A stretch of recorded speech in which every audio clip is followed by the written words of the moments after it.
हाय, आज हम दोबारा पोटेंसी के ऊपर वीडियो बना रहे हैं क्योंकि हमारे पास कुछ क्वेश्चन आए थे। तो मैंने कहा चलो उसको और आपको और क्लियर हो जाएगा, तो इसलिए मैंने कहा कि चलो पोटेंसी पे एक और वीडियो बना देते हैं। तो पोटेंसी में क्या, पहला क्वेश्चन ये था कि सर आपने तो बोला है कि 230 यूज़ करनी है, तो फॉर बिगिनर को सर, तो बाकी पोटेंसी किस लिए होती है सर, वो क्यों नहीं यूज़ करनी, ये सब क्वेश्चन थे वो। तो पहला तो ये है कि पोटेंसी हम अगर बिगिनर के लिए सेफ्टी ही फर्स्ट प्रायोरिटी है, तो इसलिए हम 30 और 200 के ही आसपास घूमेंगे। और उन्होंने दूसरा क्वेश्चन है सर कब रेडी होंगे हम कि हम दूसरी पोटेंसीज भी यूज़ कर सकें। तो इसका आंसर ये है कि जब आप 10 में से 5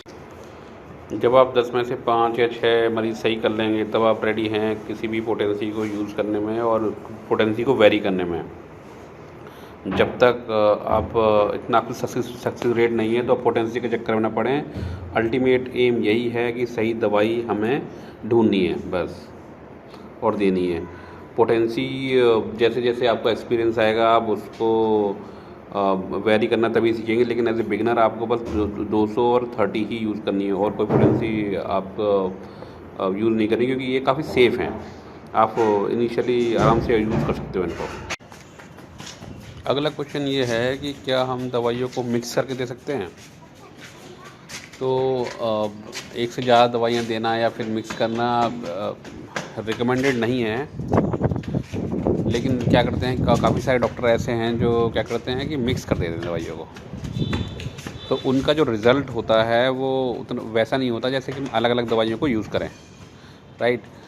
आपने देखा होगा काफ़ी सारे डॉक्टर क्या करते हैं कि भाई एक सीसी में उन्होंने 4-5 दवाइयाँ दे दी और दूसरी सीसी में 4-5 दवाइयाँ दे दी, उठा के दे दी पेशेंट को।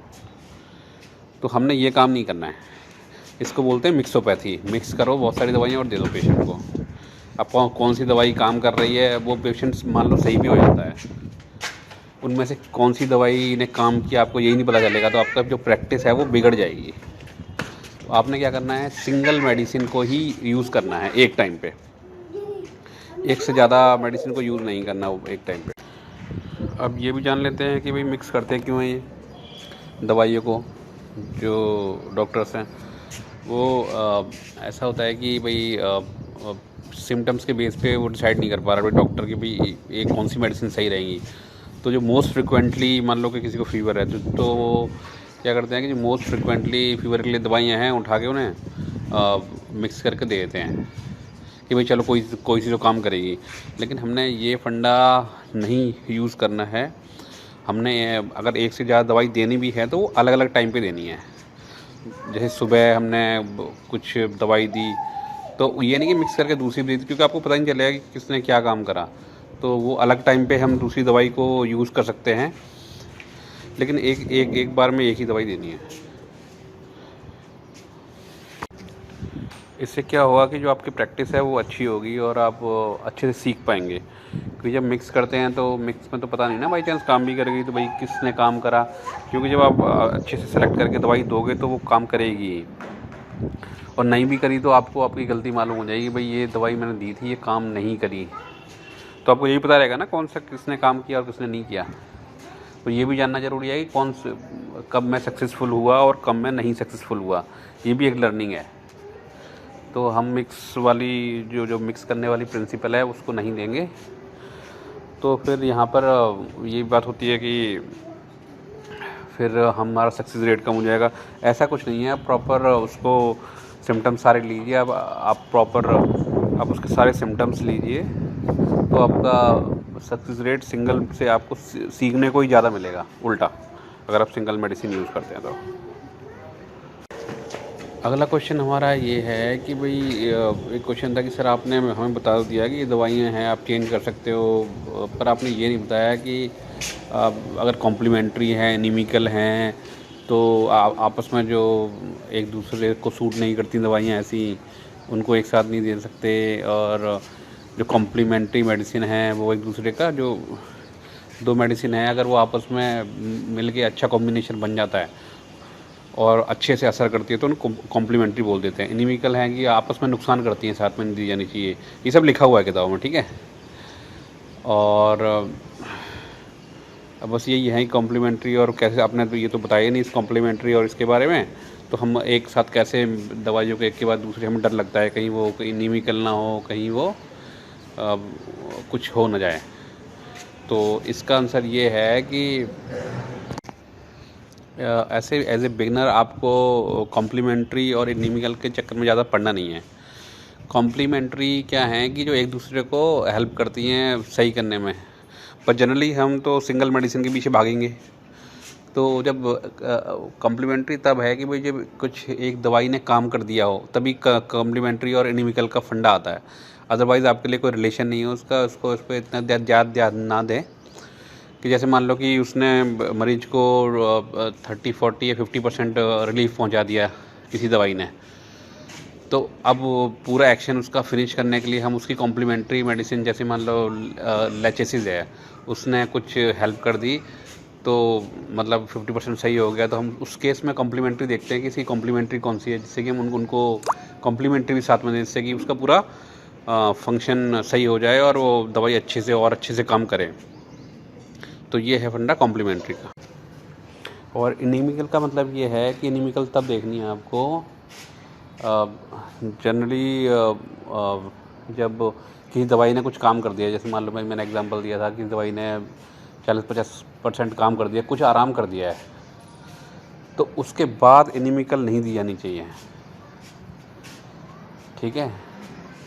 जैसे नेक्सवोमिका है, आपने दे दी है, उसके बाद उसने कुछ पेशेंट को जैसे उसको 50% आराम कर दिया, तो उसके बाद जिंकम नहीं देनी चाहिए। तो ये ऐसा एक बुक में लिखे हुए, मैं शेयर भी करूँगा इसी यूट्यूब पे चैनल पे ये सब। तो तब वो नेक्सवोमिका के बाद जिसने जब काम कर दिया, जब लेकिन आप तो अभी बिगिनर हो ना, तो आपको बहुत ज़्यादा ध्यान नहीं देना है इसके ऊपर। आपको अपनी सिंगल मेडिसिन के ऊपर ध्यान देना है, कैसे मैं सही दवाई ढूंढूं।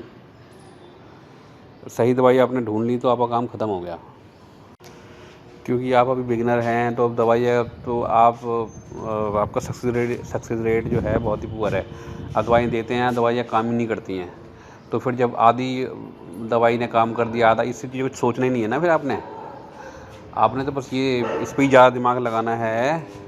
ये जो कॉम्प्लीमेंट्री और ये इनिमिकल, ये सब कहीं 5% केस में देखते होंगे कहीं पे। मतलब मेजरली हम लोग तो सिंगल मेडिसिन पे ही काम करते हैं। तो इन सब चक्करों में आपने पढ़ना नहीं है, आपने सिंगल मेडिसिन के चक्कर में पढ़ना है कि मैं सिंगल मेडिसिन सही कैसे निकालूँ। मैं इस दवाई की, इस बीमारी की सिंगल मेडिसिन निकालनी मेरे को। वो आपको जस्ट इन्फॉर्मेशन के लिए मैंने बता दिया कि भाई जो थोड़ा बहुत दवाई ने जब काम ही नहीं करा, तो फिर ना तो इनिमिकल का मतलब है वहाँ पे, और ना आपका कॉम्प्लीमेंट्री का मतलब है वहाँ पे,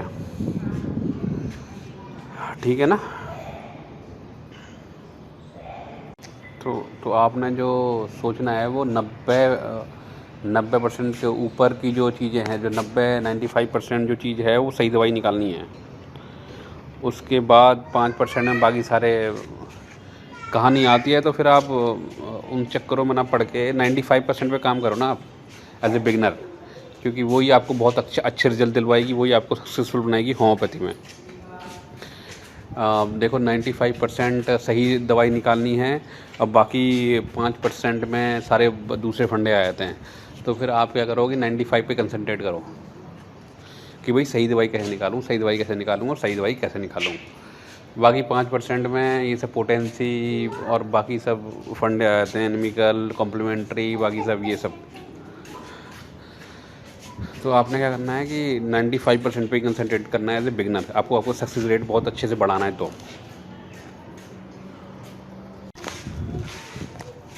और 95% पे कैसे कमांड करनी है, आपको सिम्टम्स पे ही, जो उसके लक्षण है ना, उनको पहचान, ऑब्जर्वेशन से सिम्टम को कैच करना, और उनको कैसे उसको किताब में देखना, और वहाँ से सिंगल मेडिसिन तक पहुँचना। ये है 95% का हिस्सा। तो सारा आपने जो दम लगाना है वो इन 95% पे ही लगाना है, जिससे कि आप जो मतलब ऑब्जर्वेशन बहुत अच्छे से कर सको और सिम्टम्स को अच्छे से पकड़ सको। और इस सिम्टम्स को जब आपने अच्छे से पकड़ लिया तो आप उसमें जो उसकी रिपर्टरी और मटेरिया मेडिका है दोनों को रेफ़र कर सको और फिर एक सिंगल मेडिसिन पे पहुंच जाओ। तो आने वाले लेक्चर्स में ये सारी मैं आपको कवर करूँगा चीज़ें। लेकिन अभी हम किसी ने क्वेश्चन पूछा था इसलिए मैंने कॉम्प्लीमेंट्री और एनिमिकल के बारे में आपको थोड़ा सा आइडिया दिया, लेकिन आपने मतलब इस पे ज़्यादा ध्यान देना नहीं है। आपने वही अपनी सही मेडिसिन को ढूंढने में सारा टाइम लगाना है। और जस्ट ये केवल नॉलेज के लिए था कि भाई हाँ कुछ पूछे क्या होता है कॉम्प्लीमेंट्री, क्या होता है एनिमिकल, पर प्रैक्टिस में अगर बोलूँ तो कुछ खास इसका यूज़ है नहीं। तो फिर आप इधर ज़्यादा ध्यान ना दें और केवल सिंगल मेडिसिन पे पहुंचने का प्रयत्न करें। जैसे आपको सिम्टम मिलते हैं उसको उनको देख के। एक और क्वेश्चन आया था मेरे पास कि सर हम होम्योपैथी सीखना किससे स्टार्ट करें, बायोकेमिक्स से करें कि मदर टिंचर से करें कि पोटेंसी वाली दवाइयों से करें। तो इसका आंसर ये है कि आपको कुछ नहीं छोड़ना, आप सबसे ही करिए। जहाँ से जो नॉलेज मिले वो ले लो। आप जहाँ से मदर टिंचर सीख सकते हो मदर टिंचर सीखो, बायोकेमिक्स सीखो और पोटेंसी वाली दवाई सीखो। पर इसमें एक चीज़ मैं आपको बताना चाहूँगा कि यहाँ पर आपने क्या करना है कि मेन फोकस कहाँ करना है। मेन फोकस करना है आपने पोटेंसी वाली दवाइयों पे। उसका रीज़न है बताऊँगा वो आपको मैं। तो यहाँ पे क्या करना है कि इसमें अगर मैं बताऊँ आपको कि किस में क्या स्किल होनी चाहिए आपकी और किस पे कितना टाइम लगाना है आपको, तो इसमें मान लीजिए कि 80% टाइम आपने लगाना है पोटेंसी वाली दवाइयों पे, सिम्टम ढूंढने में, राइट दवाई निकालने में। और मतलब पोटेंशियल 80% और 20% आपने ये मदर टिंचर और बायोकेमिक पे लगाना है। तो ये जो बायोकेमिक हैं और मदर टिंचर हैं ये हम पर्टिकुलर सिचुएशन में या फिर पर्टिकुलर अंगों पे ज़्यादा असर करते हैं। तो इनको हम एज ए सपोर्टिव दवाइयों की तरह यूज़ करते हैं हम इनको। लेकिन हमें यूज़ इनको भी करना है। मतलब अगर वो ज़्यादा इंपॉर्टेंट है, वो 80% इंपॉर्टेंट, तो 20% ये भी इनको छोड़ा नहीं जा सकता। अब मैं एक एग्जांपल दूंगा आपको जिससे आपको और समझ में आएगा कि जैसे मान लो रोल्फिया है तो वो बीपी के लिए, हाई बीपी के लिए काम में आती है। तो एक सिचुएशन हो गई, एक सिचुएशन में ही वो ज़्यादा कारगर है। जैसे मान लो कोई मदर टिंचर है तो क्या है, वो मदर टिंचर खांसी में बड़ा हेल्पफुल है, तो वो खांसी के लिए ही यूज़ होगा। अब बाकी में उसकी अगर कहीं उसमें दवाई में लिखी हुई है उसकी यूजेबिलिटी और कहीं भी है तो वहाँ पे भी होगी, लेकिन कुछ सिचुएशन में ही होगी, हर जगह एप्लीकेबल नहीं होगा वो। तो इसलिए बायोकेमिक और मदर टिंचर बहुत सिचुएशन स्पेसिफिक हो जाते हैं। अब मैं आपको एक एग्जांपल और देता हूँ कि जैसे मान लो कि बच्चे के जब दांत निकलते हैं तो हम उसको 21 नंबर देते हैं बायोकेमिक।